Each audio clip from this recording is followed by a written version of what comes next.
All right, good morning, and thanks again to Mr. Derek Roddy for doing this interview with me again, since last time was my fault and didn't have everything set up right. But thanks for doing this. All good, brother.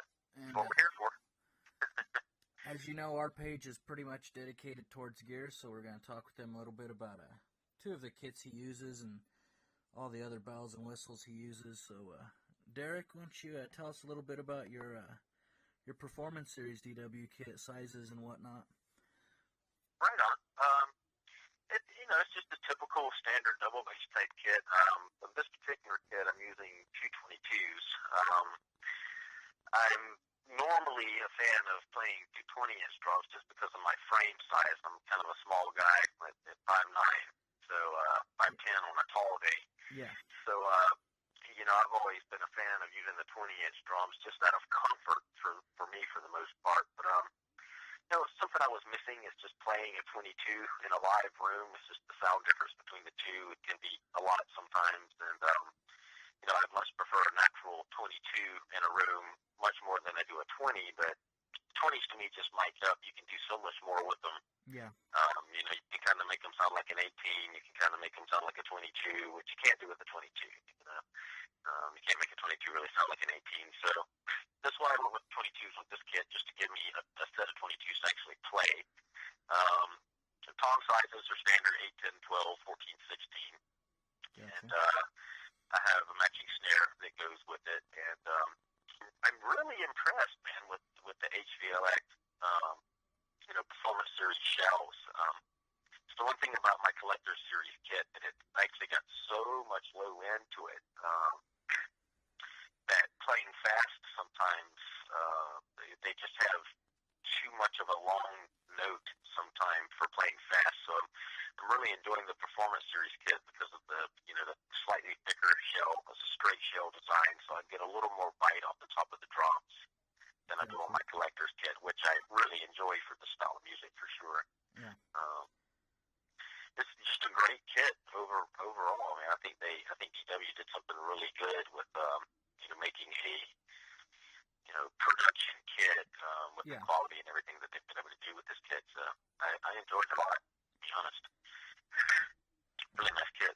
Yeah, I agree with that. They did do really good with, like you say, a production kit, not a full-on custom, and it is a nice kit. And but I mean, that's the thing. That's the thing you have to consider about DW. That versus those guys that no other company has really done. I mean, when you order a DW kit, somebody built it for you. Yeah. And if you order a Star Classic or a Masters or an Absolute Maple or whatever you order, it's basically people are going over to a shelf and picking out the right color and the right size and putting it with a bunch of other boxes that are the right color and right size. And, a lot of times those drums were made months or even years apart from each other. So whether they actually belong to the same kit or not, could be subjective. I mean, yeah, they're drums.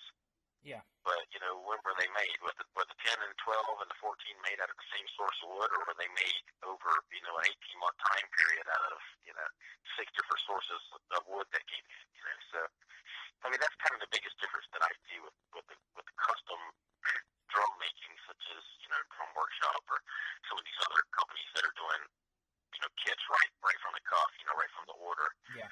But DW, they've kind of been known for that, and they've kind of pioneered that whole thing, and it's just a cool vibe, to be able to order a kit like that. Now, of course, it's expensive, but Yeah.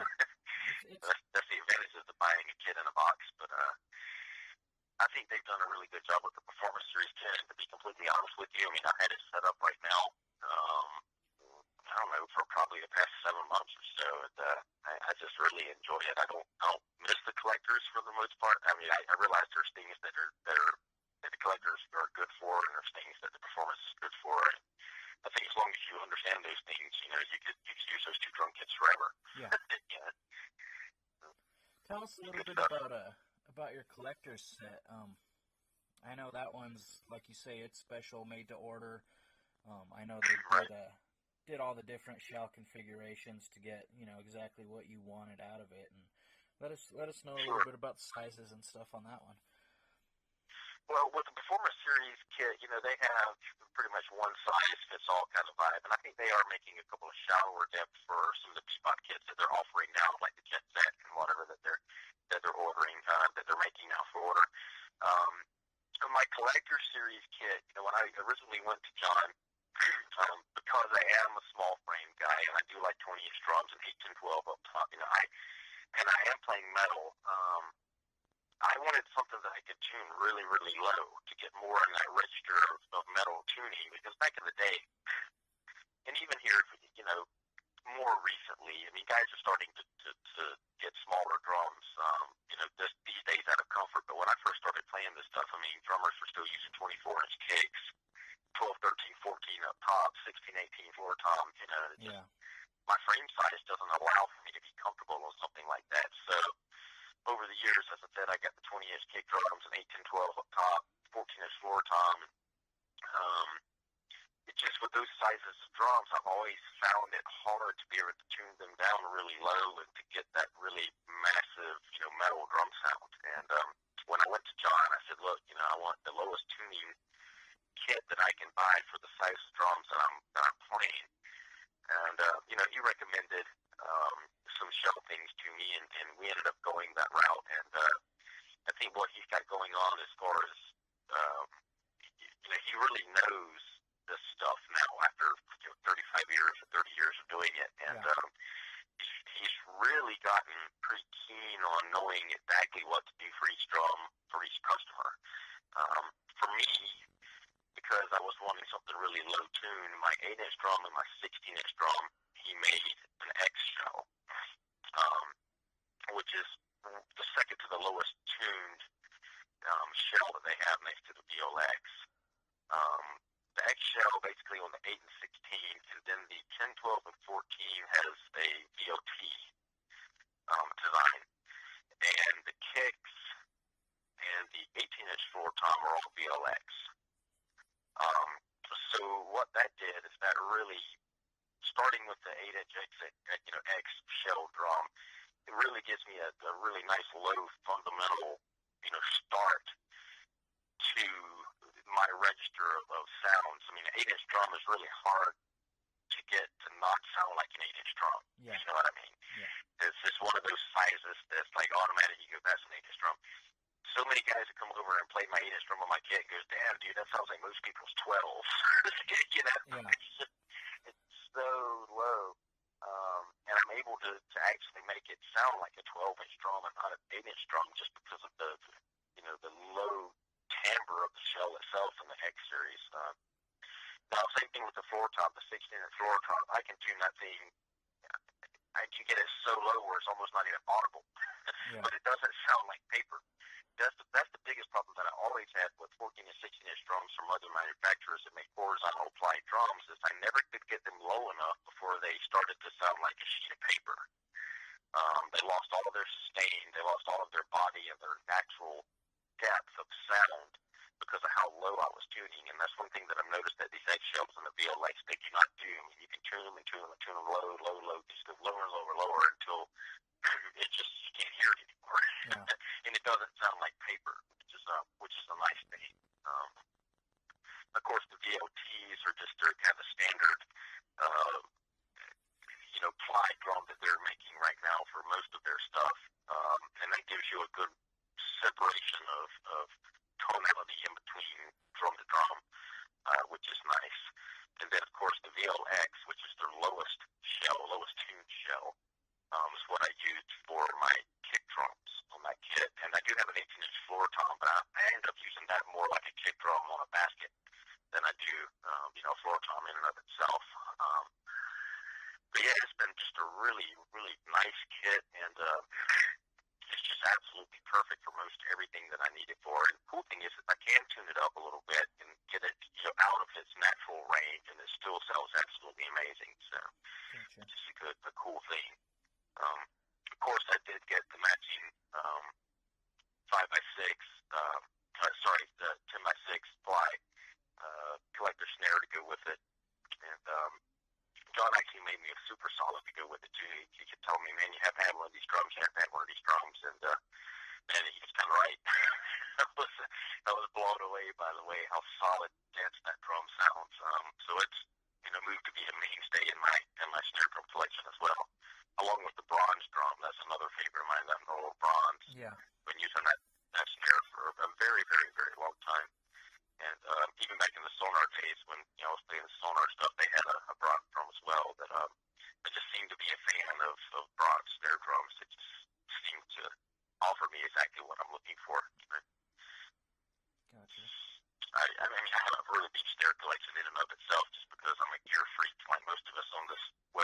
Yeah. channel, you know. Yeah.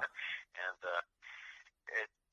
I have all of these snare drums. I'm constantly asking myself, like, why do I have all this stuff? You know, I end up playing one or two drums most all the time. I mean, I guess it's cool to look at just to have all the gear and whatnot, but I gotta tell you, man, between that super solid and that bronze drum, I can pretty much get any and everything that I need. So all the other drums are nice to look at. At least I don't have to mess them up by trying to play them as much as sit there and look at them. I got you. I got you on that one. What cymbals are you using on that setup? My own. I kind of have a barrage of stuff from those guys. I'm using a combination of Soundcaster, Bivons, Generation X stuff. I have a couple of MB20s in the kit. I really love those MB20 Chinas, the Rock China. Those are really nice. I've been using those for years. That's a really nice, heavy, cutthroat kind of China cymbal. And depending on, that's the one thing I'll try to change. A lot of times I don't change models, but I'll change sizes because my little room my rehearsal room here, it's 18 by 20 or so it's not very big. Yeah.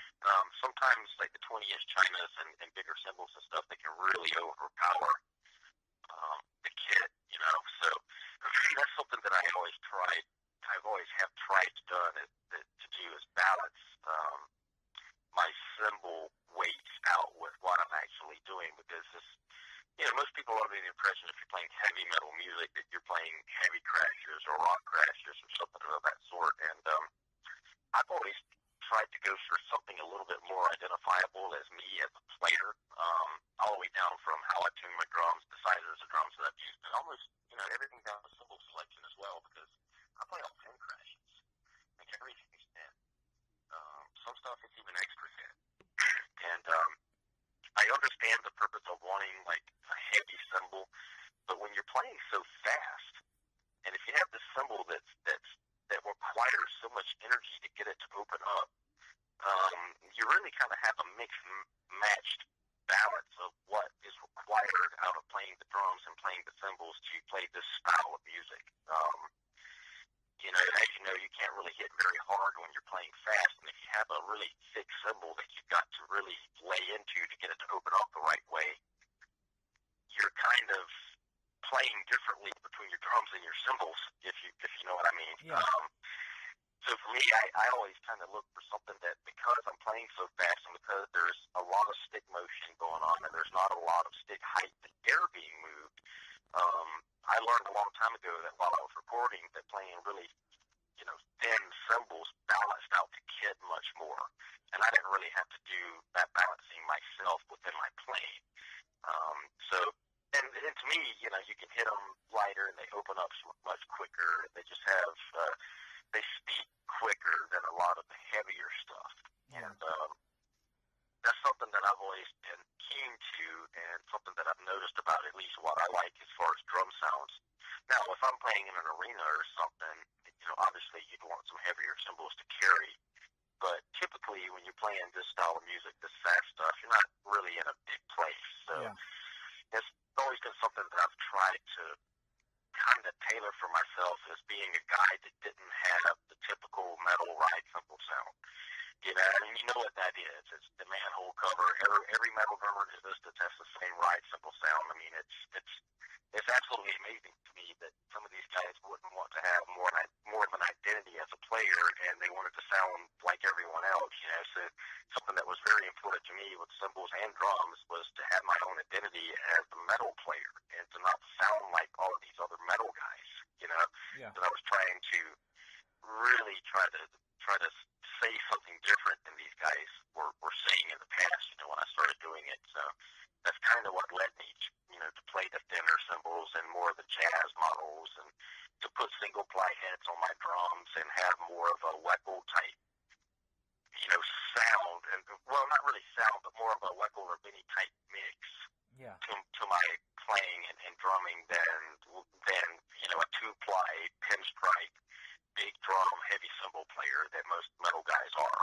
Yeah, that's funny you say that, because that's what I grew up playing, and that's pretty much what my setup was the thick Right. 2-ply pinstripe, and like you say, a heavier cymbal. I never thought of it the way you say, letting the kit work for you instead of against you, the way you say with a Right. heavy cymbal having to lay into it. That's a very good point. I never thought of it like that. Now, I play a little bit different, so I use a little different setup, but I'd never really thought of it like that. That's a good point.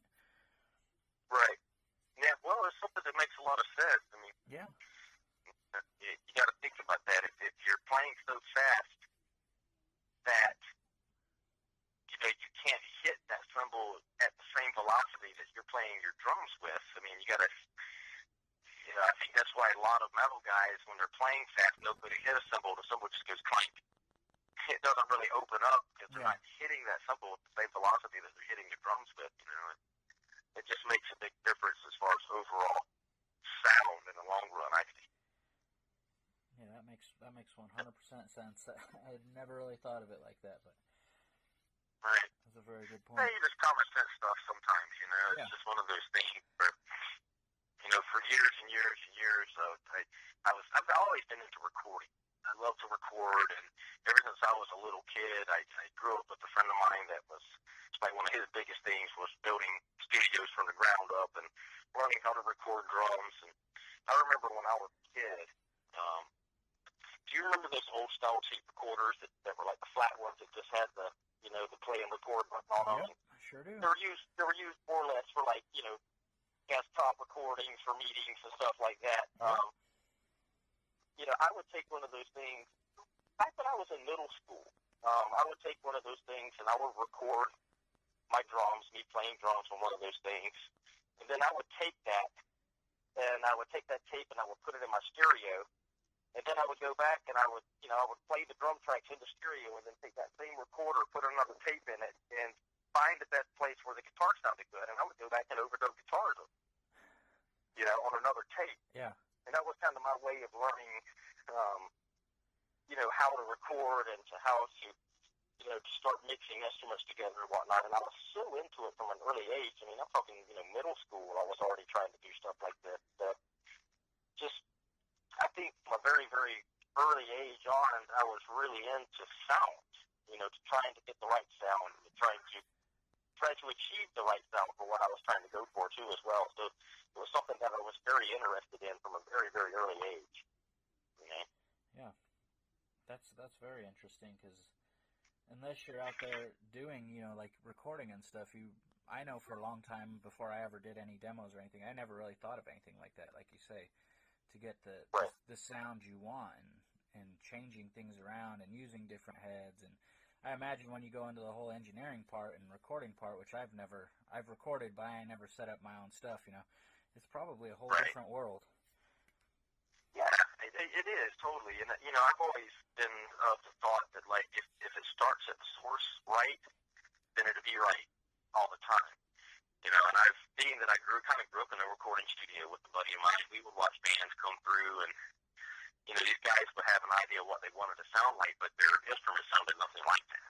Gotcha. And I don't know where this started, where everybody, says to the engineer, the engineer can make it whatever you want. And I mean, nowadays you can, because you can sound replace stuff, which is not a big deal. Most people don't even, when you go into studios these days, they don't even care about what the drums sound like. Yeah. They're just going to sound replace everything anyway with tones that they know they already have, that sound good. So a lot of guys don't even bother trying to get a good sound out of a drum kit anymore because they know they're going to sound replaced. But back in the day, it was a big important thing to me to have an identifiable sound, a good sound, like from the start, and to actually know what it was that I was going for, Very important. Now, since you're real big into the recording process and everything, and I know you do all your stuff at, your Serpent Rise stuff and everything, and obviously you've grown up with it, what microphones do you prefer on your kit? I know a lot of guys are very particular about kick mics, everything, overheads. And... Again, it just depends on the room and everything else. There's so many factors that are involved with it. I personally have offshore stuff, but I do have some other things. 421s I like to use on toms, the Sennheisers. Sometimes, but again, it depends on what I'm doing. My common setup sure I'm using the little SM98 clip-on mics on all the toms and the bottom of the snare. Okay. And I use a 57 on top of the snare. Kick drums have 52s in them, the Beta 52s. And then, of course, I have the trigger module on the side of the bass drum pedals. You know, they come with the triggers that you plug in. So I use those when I'm playing the fat stuff for live usage, just so I can hear what the heck's going on. And then for everything else, like overheads and whatnot, hi-hat ride, I use SM81s generally. Sometimes I'll use a KSM32, but the diaphragm is really large in those, and I play a really large cymbal setup, so I have a tendency to kind of lose some of the separation if I go that route. Okay. Now it works if I'm playing like a three-piece kit, crash ride, pair of hats, you know, the bigger diaphragm KSM32s, those work really well for something like that. But if I'm trying to get a more directional type of sound and I'm using a lot of cymbals, I'll most likely opt to put the 81s up and maybe do a left, right, and a center sometimes, you know, just because of the array of cymbals. Yeah. But for the most part, I'm kind of like a no-frills type of guy when it comes to studio stuff. You know, make sure it sounds good from the source, have a decent mic on it, and then everything else is up to you. You know, the playing as far as that is concerned. I've never really thought about the engineer in the picture at all, because really to me the engineer doesn't never matter, because I knew what I wanted. I knew I had a good sound. You know, so for me, I never really thought about like, well, maybe the engineer can make my drums sound like this. You know. Yeah. Because I was always just into that, trying to figure out how I was going to get that sound on my own without having to rely on this guy. It's like back in the day, I'm sure you can remember, like when we all heard And Justice for All for the first time. Yeah. How many drummers did we know that went and started taping quarters and using wood bass drum beaters to try to get that clicky bass drum sound? Yep. You know what I mean? That's kind of where all of that started, because guys were going, how am I going to get definition out of my bass drums? And then they heard a record recording where it sounded like, man, that sounds like you know, got like a piece of metal taped to the drum. And then people started going, well, why don't I just tape a quarter there, you know, or a piece of metal or a flat washer or whatever. You know, I used to use 50-cent pieces. Yeah. I would just tape them right to the head and use my red Denmark beaters, and off I went. You know, that was before triggering, but that was almost even kind of a way to trigger, because, you know, you got that really consistent kick at the top of the kick drum sound, you know, that triggers are pretty much famous for, you know. Yeah. So it's just out of necessity. Again, you're trying to go for a sound, so instead of trying to chew up all of that top end at the bass drum, you know, which is almost next to impossible to do, especially when you were using belt beaters back in the day.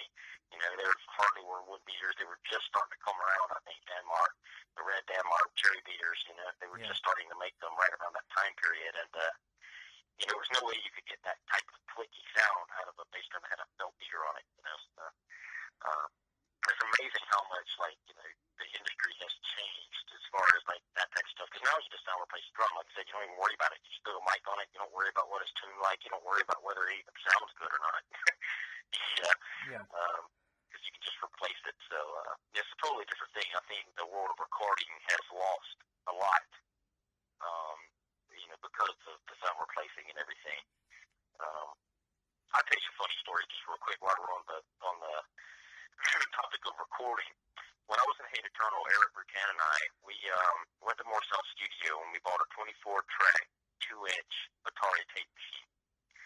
And we thought to ourselves, like, everybody was recording digital. This is back in 2000, 2001, 2002, somewhere in there. So we thought to ourselves, man, this would be a great, you know, kind of a gimmick, really, for any better word, for our studio. Because people, you know, when digital was starting to come around, people were so anti-digital. They were like, oh, no, we want to record analog. We want to record analog. So we kept hearing that all the time, saying, oh, we want to record analog. So we went out and we bought this tape machine. I think we spent $12,000 or something on this tape machine. We went out and bought it thinking, oh, man, this would be a good tool to bring other bands to our studio. And you know what? It was. It was a very good tool. We started advertising that we could that we, you know, had a 2-inch tape machine and we didn't have to do digital, and you could come record on analog the way that all the pros used to do it or whatever, and it was a big thing. And we had bands coming to our studio right and left. You know what the problem was? What's that? Nobody could record on it. Not one band. Not one single band did we do out of the 20, 30, 40, 50 bands that came through our studio when me and him were partners. not one band could actually record on that tape machine because nobody could get from point A to point B in their songs. That's Can you crazy. believe that? That's crazy. Nobody could record on it. Nobody could play their songs from start to finish. Not one band. We ended up recording on it. You know, we were the only band that ended up recording anything on that tape machine. That's hilarious. So it's just kind of funny, you know, because everybody thinks to themselves, oh, yeah, we want to do tape, But then as far as the first time they realize that you can't punch in, well, you can, but you're just going to hear it. You know, the record head and the erase head on an Atari tape machine is 11 inches away from each other almost 10 inches. So by the time that erase head starts erasing and the record head starts recording, you got an 11-inch strip of blank space on the tape. You know what I mean? Yeah. And you always hear it, unless you can punch in somewhere where there's a break in the song or whatever.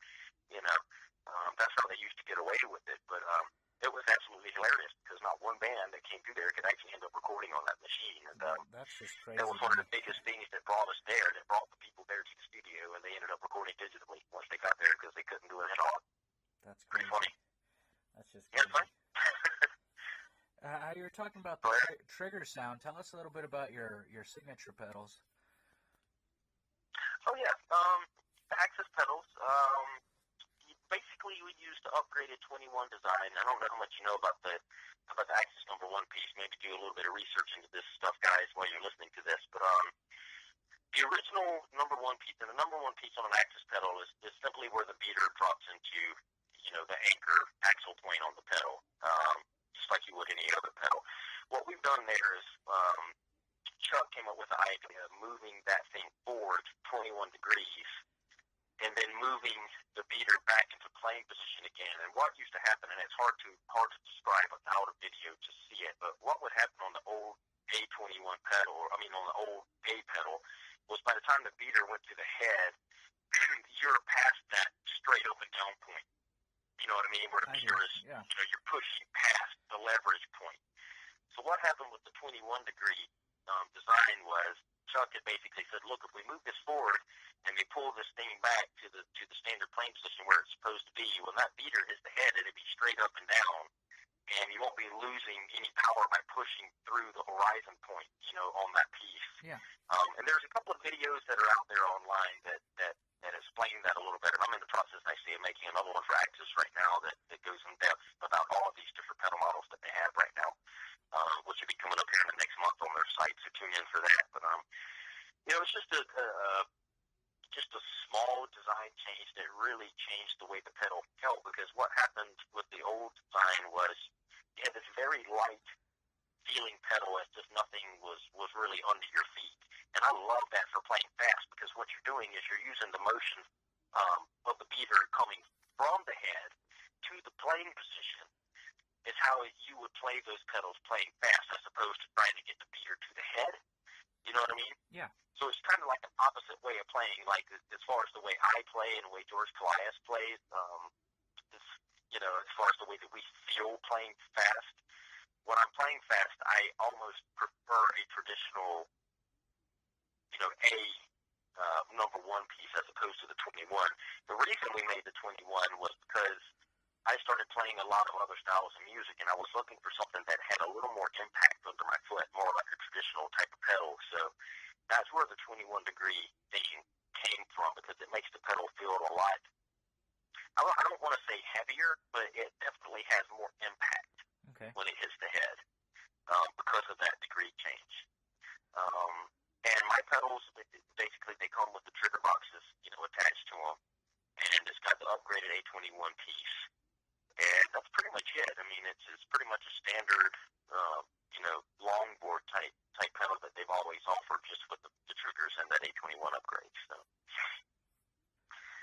cool. It's a good pedal. I mean, they make great stuff. I still have the same pair of Axis pedals that I bought in 1990 in Atlanta from Atlanta Drums.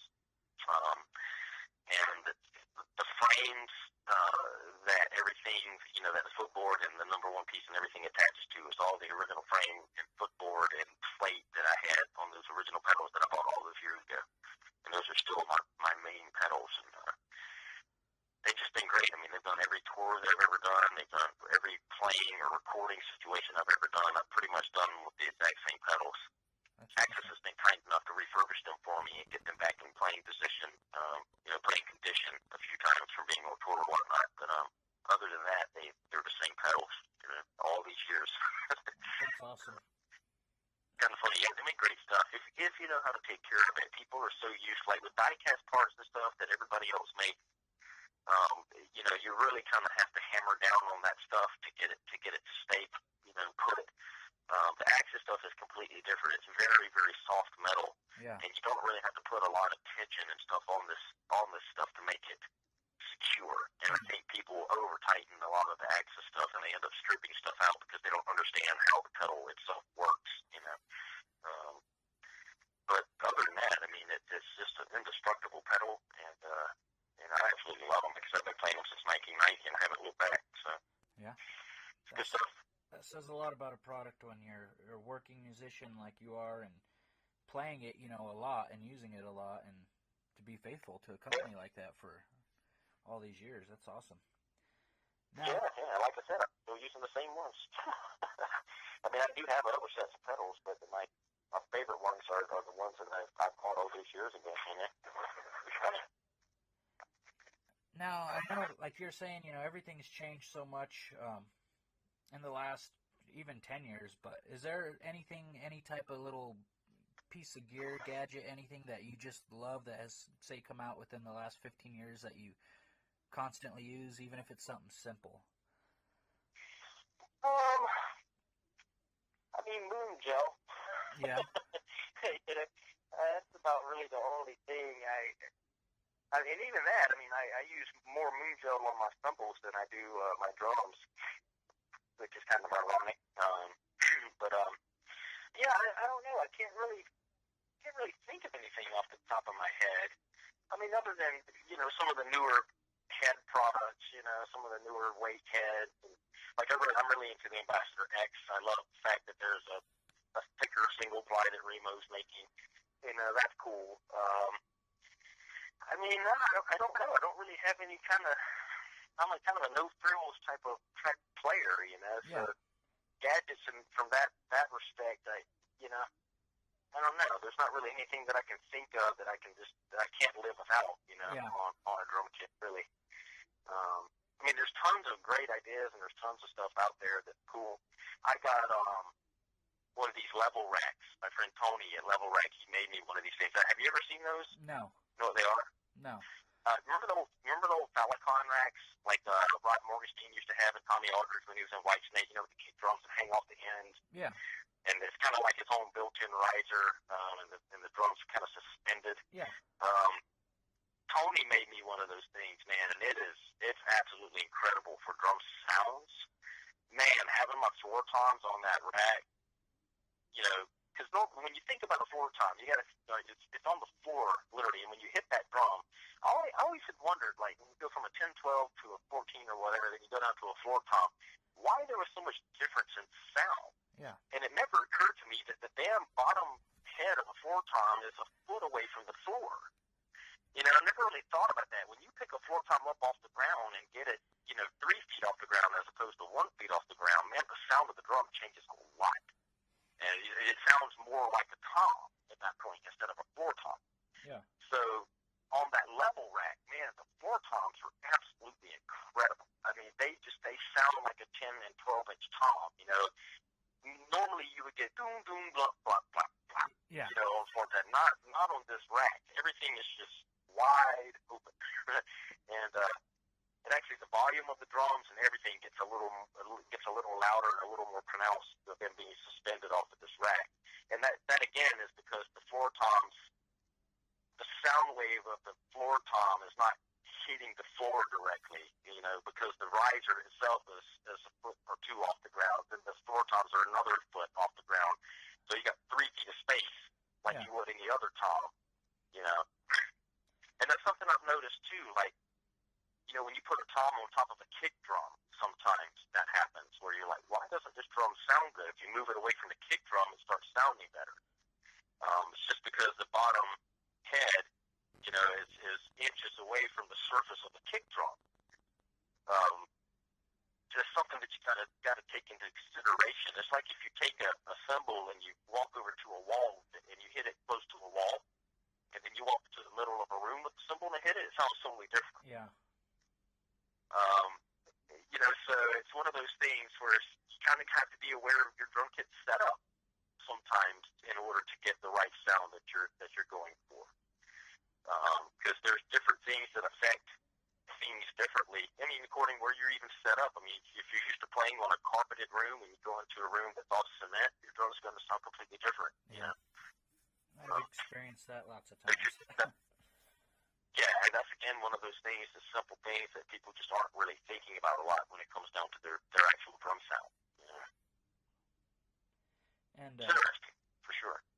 On your, you use all DW hardware, don't you? Yes. Other than your pedals? Yeah.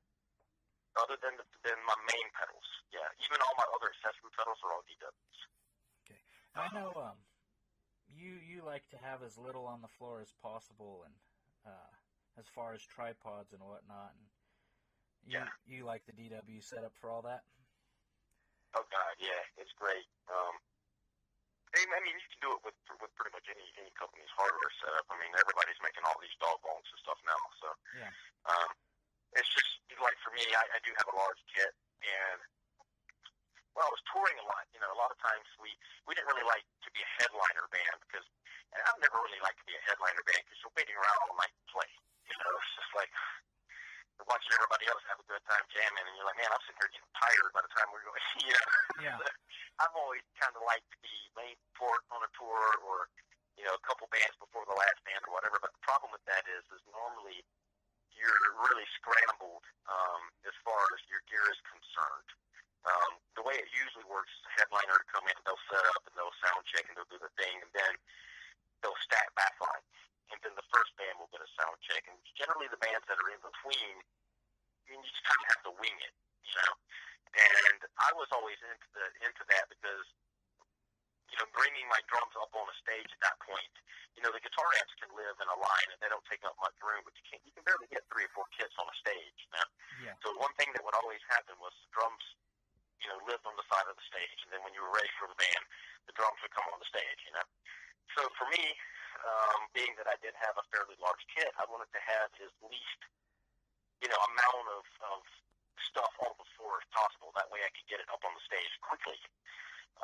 So what I ended up doing was, for instance, in the front of my kit, where I had 8, 10, 12, and all of these cymbals, I figured out a way to get 8, 10, 12, 3 crash cymbals, a China, and 3 splashes on one tripod. Yeah, that's crazy.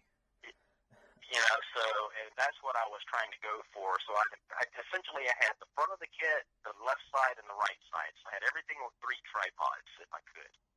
And then all I had to do was walk up the 2 bass drums, the snare drum, and the hi-hat stand. And then everything else just came right up on 3 stands. And then that way, I was able to get up on stage and off stage really quickly, And the DW hardware works great for that because it's just so heavy and solid. And they have so many cool dog bones and attachments that will allow you to do those types of things, which is why I love a lot of the DW hardware. For that type of stuff, it's just really easy to find a configuration that works, Yeah. Definitely. I mean, it just makes so much more sense. I never understood why guys that had, like 10 cymbals had a boom stand for every cymbal. And you've got this sea of tripods, and you're trying to interlock them between each other and find a place for another one to sit down. Then all of a sudden, your kit's like 10 feet wide when it would only be, 6 feet wide. Otherwise, you got all these tripods on the ground. It's just, to me, it just makes so much more sense to get all that stuff off the floor. That way, I had a clean walking path, and it was easier to get stuff on and off the stage. So that's kind of where all of that started for me. And what you like the Remo Emperor X heads is what you're using? Ambassador X, yeah, single plies. Yeah, I like the single plies myself. I've tried to use Emperors in the past. They're just too dull. It's just too dull for me. I like something a little brighter, especially like I said, for the drums that I'm using. The drums I'm using are already got so much low end in them. So yeah, it's one of those things where it's a sound issue. as opposed to anything else. And I don't really go through them either. Some people always ask me, man, you're using ambassadors, don't you done them up? No, I don't. I can keep a set of heads on my drums for 8 months. I mean, yeah, they get stick marks, but, I don't tear them up. And I guess that's something that's come from learning how to hit a drum over time, I guess. I would imagine. Now, I know you said you have quite an extensive snare collection, but you like the bronze cymbal and your solid. They cover pretty much every range of sound you're looking for. Yeah, pretty much. I mean, the bronze drum, I can tune real low, I can tune it real high.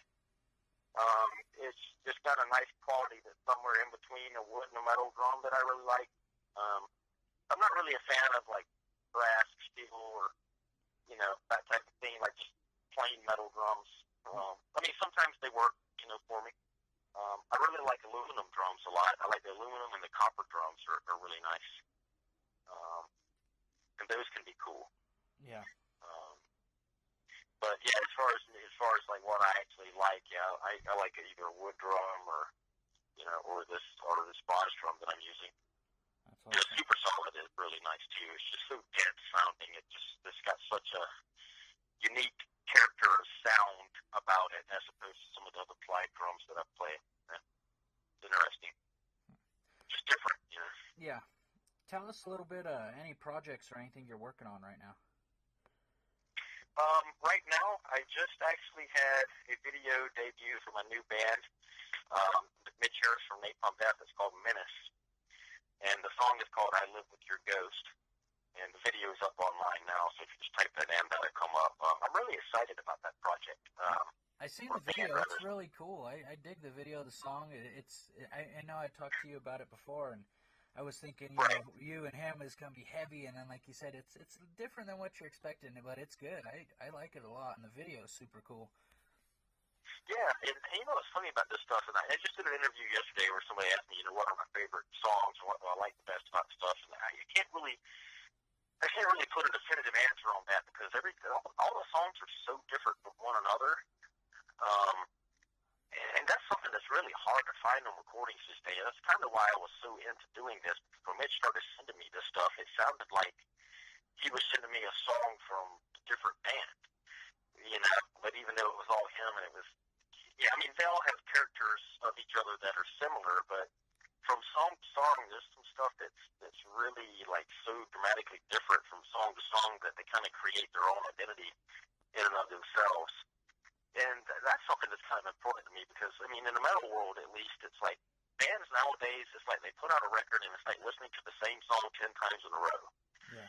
It's like every song's the same key, every song's the same tempo, every song's got the same vocal line in it, The only riff I can remember is the riff that's in every single song, and it's, I've gotten so tired of picking up a record and listening to the first song, and the second song sounds just like the first song, and the third song sounds just like the second song, and the fourth song sounds just like the third song. I'm so tired of that. So when Mitch sent me this stuff, I was just really blown away at the diversity of the tracks in and of themselves. I mean, because we have stuff that's radio friendly, that like that one track, I Live With Your Ghost, all the way down to stuff that sounds like King Crimson. I mean, it's just all over the board. Which is really cool. Now, do you guys have the full album out on that, on iTunes or anything? It's coming out in March. The name of the record is called Impact Velocity, and Season of Mist is putting it out. So it should, it's got good support, good label. I like that label a lot. They do some really good stuff from a marketing standpoint and publicity standpoint. They do a really good job. So I'm really hoping that that it gets into the right ears and people dig it. I like that first song. Like I said, it's good. It's good stuff. Yeah, thanks. It's real catchy. I kind of dig it. It's one of those things that you go around singing all day and not really nosing it. Yeah. So it's kind of cool. Outside of that, I still got my Circus Rise project that I'm doing. My band. I'm working on a third one right now, trying to get it buttoned up and get it out, get it released. I think I told you last time we talked, I ended up getting in touch with my guys that I played with in high school from a band called The Boning Method. And we ended up re-recording all of the stuff that we wrote in 87 and 88 and 89. Just because it had never gotten recorded. I mean, back then we did shows and stuff, and we did try to do one recording, but it was just absolutely horrible. Because at the time nobody really knew how to record metal, you know. So we went back and recorded that stuff, and man, it's really aggressive. It sounds really good, and I'm gonna get that put out here probably sometime in the summer. And see if we can't find some type of distro deal for it and get it out there. I think it's pretty neat. I think people that are into thrash music would like it a lot. It reminds me of like old Creator, old Slayer kind of vibe, you know, that type of thing. Yeah. I mean, that's of course that's what we were listening to back then, so of course that's what it was going to sound like. But, it's pretty interesting stuff. And then outside of that, I'm working on a new band right now with some guys locally here that I've met, and really shredder guitar player type stuff. Is going to be some real teched out death metal kind of vibe, you know, real fast. And trying to get back into some of that again. So cool. That'd be fun, you know, just from a fun, from a playing aspect, you know. Yeah. Yeah. Definitely. Well, sounds like you know, I try to get busy. Yeah, you know, it sounds try like to you get got busy a with lot certain going things. on, so that's good. Yeah. Well, I appreciate you giving me a call again and helping me out here. Yeah, no worries, man. Anytime. I think we got plenty for now. I'm sure we could go on forever, but I'm sure you got things to do this morning. I got to get some things done, and I appreciate it once again, Derek. Everyone, no worries, man. No worries.